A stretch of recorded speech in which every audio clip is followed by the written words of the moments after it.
Hello, lovelies. It's Donya Fahmy here, CEO of Sustainable Health Solutions and founder and formulator for Dropwise Essentials.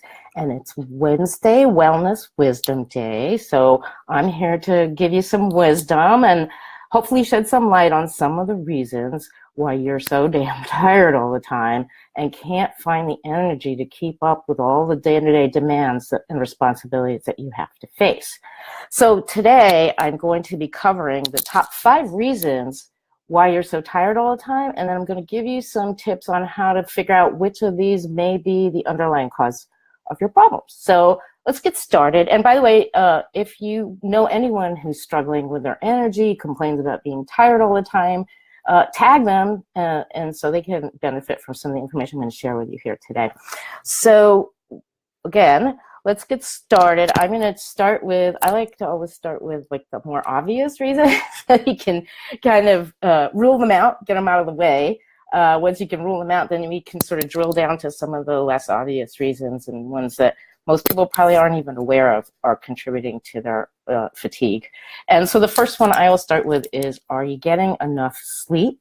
And is the sleep, the quality of the sleep you get, like real sleep? So are you getting enough quality sleep or enough sleep? Now, there are a whole lot of reasons why you may not be getting a lot of sleep, may more than I'm going to cover here today. That's really kind of a topic in and of itself, and I will be doing a session on that in the weeks to come. But the key thing I want to do here is just give you a tip, some way to get started. So the first thing I'm going to say is, do you love your mattress, and does it love you? And your pillow, by the way. It's an interesting thing. I'm guilty of this. Most of us get really used to sleeping on a mattress, and we don't think twice about whether it's giving us the proper support that we need. And we don't even realize that that may be contributing to our aches and pains, with our shoulder, our neck, our back, that kind of thing. And so I've been sleeping, up until recently, I've been sleeping on the same Sealy Posturepedic coil mattress for almost 30 years. I can hardly believe it. But it was probably around year 20 that I was starting to question whether it was time to get a new mattress. The mattresses appeared, for all purposes, appeared to be just fine. It's just that I was feeling like, I don't know, like it feels like I could probably do better. But I didn't really want to deal with shopping for a new mattress, and I really didn't want to have to spend anywhere from $500 to $1,000 for a good mattress. So a friend of mine suggested that I get one of these memory foam toppers, mattress toppers. And so I looked around and found one for $100, and I thought, $100 versus $1,000, that's a no-brainer for me. So let me try it. If it works, then great. And if not, then, we get back in the game of shopping for a new mattress. So I actually got one, and it worked great.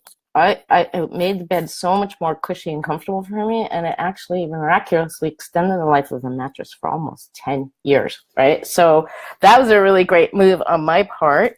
And of course, I just recently finally replaced that mattress with a memory foam mattress, and I'm still adjusting to it because it feels different. But I do notice that a slight improvement in my sleep quality, and I'm not tossing and turning as much as I was the last few years on the old mattress. So who's with me now? If you know what I'm talking about with the mattress thing, and you like that idea of doing a mattress topper instead of getting a whole new mattress, just click on the wow face button for me. Now, there's a whole lot more options these days for mattresses and mattress toppers, so I suggest you do your research to find out what would work best for you. But basically, the main thing is to tune into, is this a possible reason why I'm not sleeping well? Is this one of the main things that's causing me a lot of trouble in terms of getting a good night's rest? Because when you're not comfortable and you're tossing and turning, you're not getting proper sleep. So that's reason number 1, I think. And like I said, it's the most obvious one, so let's rule that out. And then let's go on to number 2. So number 2, and this may not be that obvious to some of you, but poor digestion can result in a lot of, can also result in poor sleep. It can also drain you. So it takes a lot of energy for our bodies to break down and metabolize the food that we eat.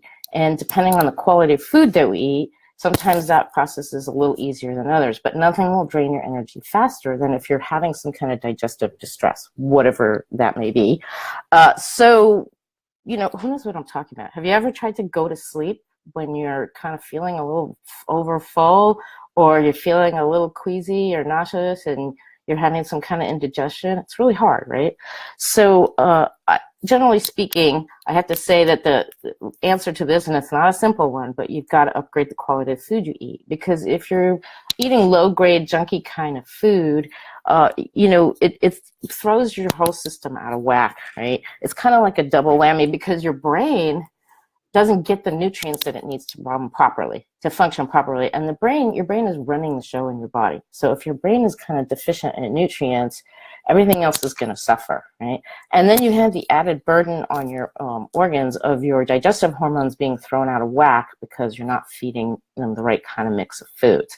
So this is obviously a big topic too, eating healthy. But just know that poor digestion is one of the things that can drain your energy. It creates a lot of mental fog, and it also affects your sleep quality. So it's something you need to take a look at.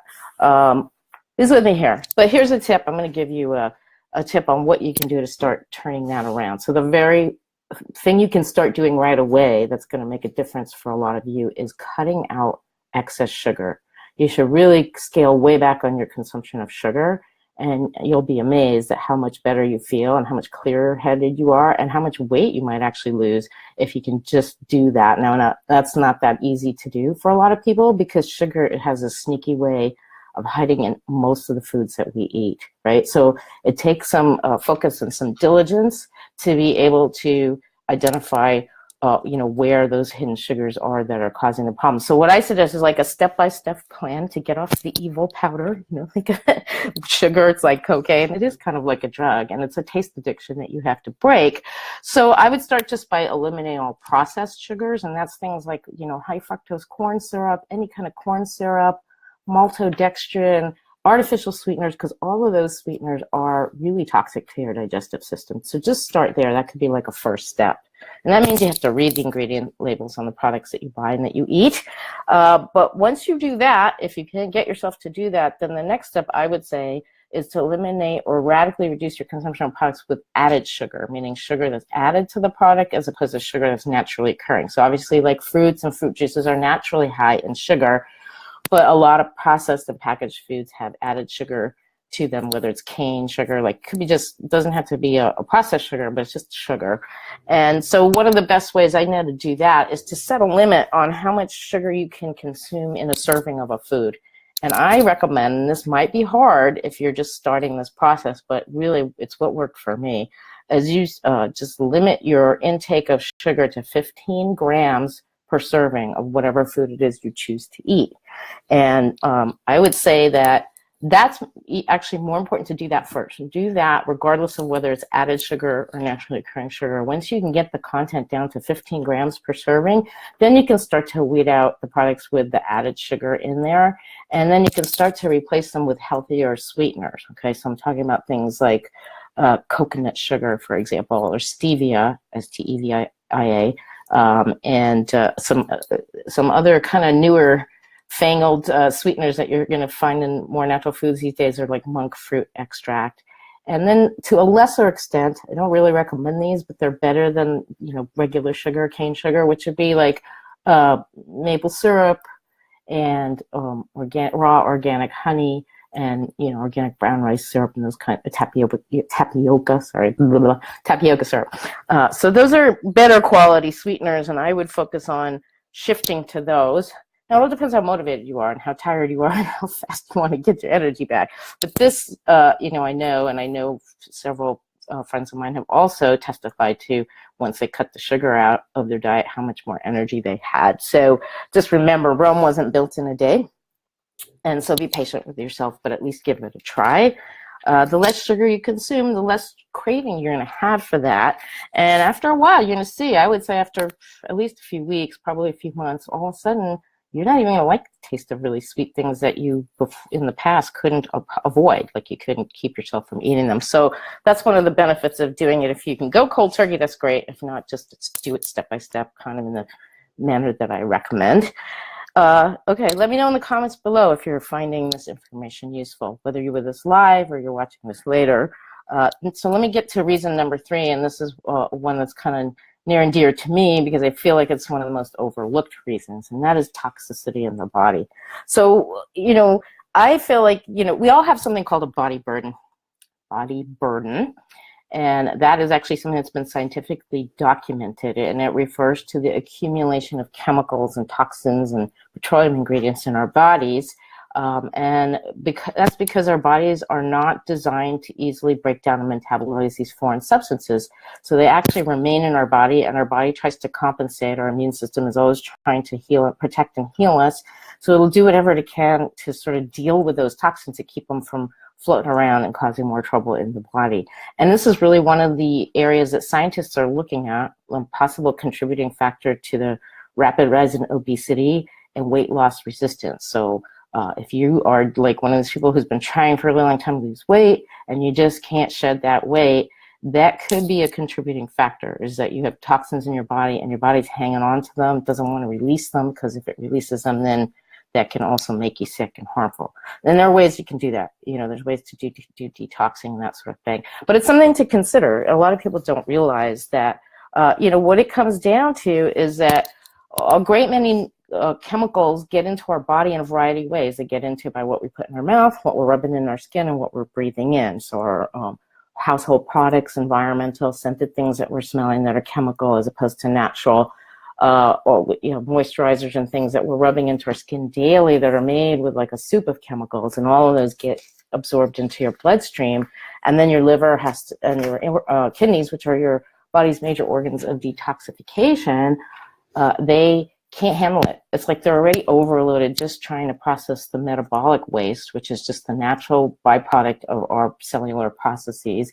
And then when we add this extra burden on top of them, we're making them work extra hard. So that's creating a lot of stress on the body, and that is also one of the things that could be contributing to your fatigue and your tiredness. So toxicity in the body is important. And just to give you an example, again, this business about obesity and weight gain, what happens is your body will envelop the toxin. If it detects a toxin or a chemical, it'll envelop it in fatty tissue to sort of like, you know, sort of encase it so that it can't create damage. And likewise with tumors, most tumors in the human body are really clusters of heavy metal with, you know, cells and fat around them, and your body's trying to keep the heavy metals from moving around and damaging you further. And heavy metals typically get into the body through pesticides and often through smoking cigarettes. So those are the top two ways that you get heavy metals into the body. So something to pay attention to. Now, obviously, this is a big topic, and I can't get into all of it. But it is one of the ways, our routine exposure to these toxins is one of the ways that we set ourselves up for chronic disease and terminal illness, okay? And so, you know, it ages us prematurely, and it drains us of our energy and our vitality and our focus. Now, if you'd like to learn more about this topic, then type in the comments below the word toxins, and I'll reach out to you and let you know when I have the details for my upcoming free training on how to avoid chronic disease and stay healthy as you age. In the meantime, one of the things you can do right away to kind of, you know, sort of a pseudo quick fix is just to make sure that your moisturizers are made with plant-based ingredients and not synthetic chemicals and petroleum ingredients. So you want to avoid like lotions and creams made with mineral oil and petroleum. Those are the top two petroleum ingredients that are commonly found in most commercially produced lotions. And make sure that you switch that out. So you can look for products that are made with plant-based oils that are really healthy, hydrating, and nourishing for the skin. So that's anything from virgin olive oil to coconut oil to high oleic safflower and sunflower oil. Nut oils are also very good for the skin, but they don't have a long shelf life. They tend to turn rancid quicker. So if you want a product that's going to last longer, go with either the coconut or jojoba. And products made with shea butter. All of those are highly moisturizing. They're totally safe and wonderful for your skin. Even, you know, if they get absorbed into your bloodstream, as they will, they are natural and can be easily and quickly metabolized. So there's no fear of like lasting residue or buildup in your body from that. And that's sort of like my quick tip. Now, ideally, all your personal care products should be made from plant-based ingredients. But to get started, just focus on your moisturizers, stuff, even the skincare stuff you put on your face, anything you put on your skin, that kind of thing. So let's move on to reason number 4. And this one is sort of a biggie because, and it might even be considered sort of controversial because you won't hear about this from your doctors, and you're not hearing much about it in the media. It's one of these weird things. And that's like hidden viruses and low-level infections in the body.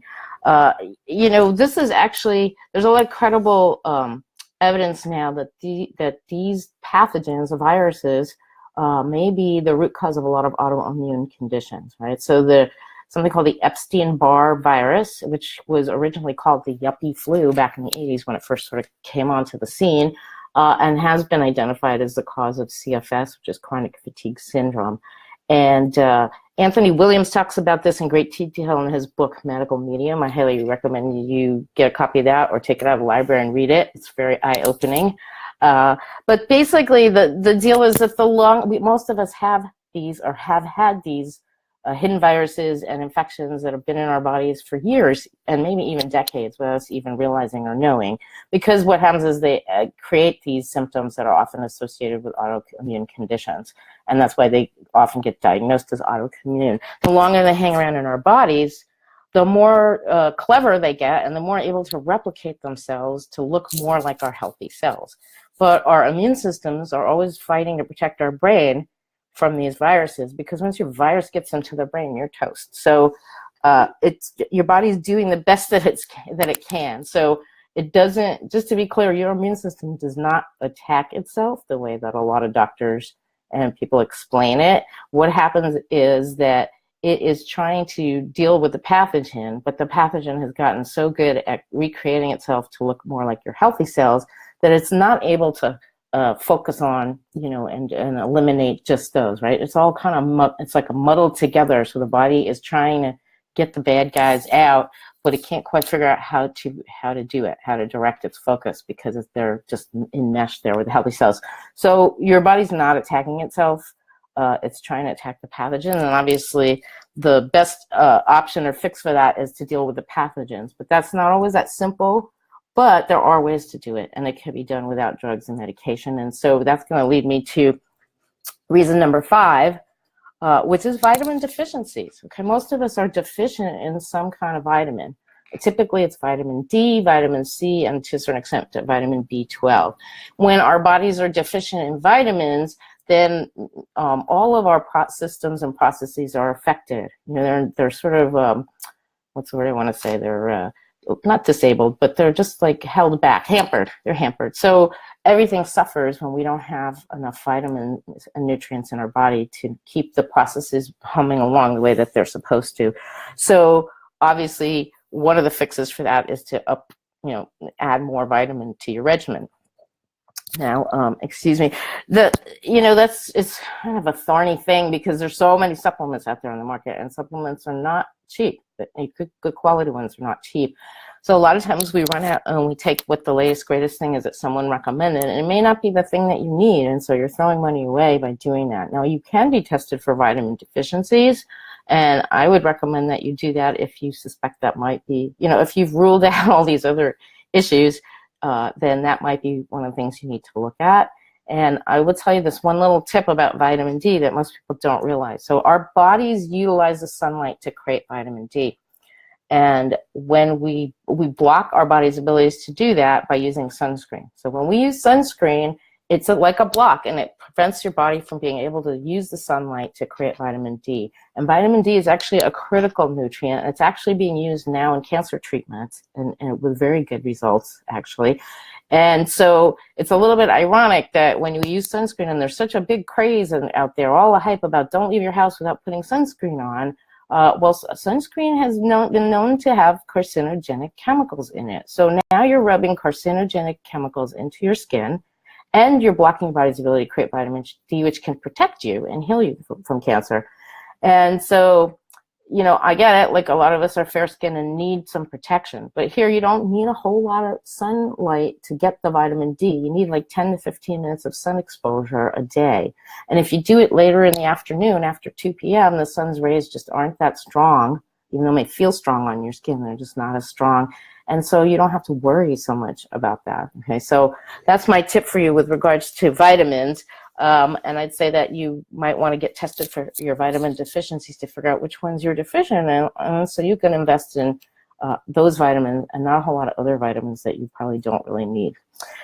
So let me know in the comments below, by the way, if you've learned anything new today or anything new or valuable. So let's recap what I covered today. We talked about the top 5 reasons why you may be so tired and what are some of the things you can do to deal with those. So number 1, of course, was that you're not getting enough sleep or you're not getting enough good quality sleep. And of course, like I said, there's a lot of reasons for that, but the one I pointed you to today was to make sure that your mattress and your pillows love you, that you love them and they love you back. Okay, make sure you're getting the correct kind of structural support that you need when you're sleeping at night, because if you don't, you're not going to get a good night's rest, and you're going to get a lot of aches and pains, so that will drain your energy real fast during the day. That's number 1. Number 2 is poor digestion. Okay, so digestive problems caused by eating low-grade and junky food because your brain doesn't get the nutrients it needs to do the restorative processes that it does when you're sleeping at night. And the poor food also throws your digestive hormones out of whack, which puts a burden on your digestive tract, on your liver, on your kidneys. And so it's a kind of a double whammy. So really pay attention to your diet now. That's really playing a critical role in explaining why you might be so tired all the time. Now, number 3, another very overlooked possible cause of your tiredness or your fatigue is toxicity in the body, and that comes in a variety of ways. It comes from what we put in our mouth, what we rub in our skin, and what we breathe in, all the chemicals and the products, the everyday products that we buy. And one of the ways that you can sort of stem the flow of toxins into your body is to switch your personal care products from ones that are primarily synthetic and petroleum-based to plant-based ingredients. And then number 4 was hidden viruses and low-level infections, which many of us often have and are typically associated with the symptoms that are commonly associated with autoimmune conditions. And so viruses, they need, you do need supplementation for that. And that brings us to reason number 5, which is vitamin deficiency. So you may be deficient in key nutrients that your body needs to function properly and to overcome and kill the viruses or pathogens that are, hiding out in your body.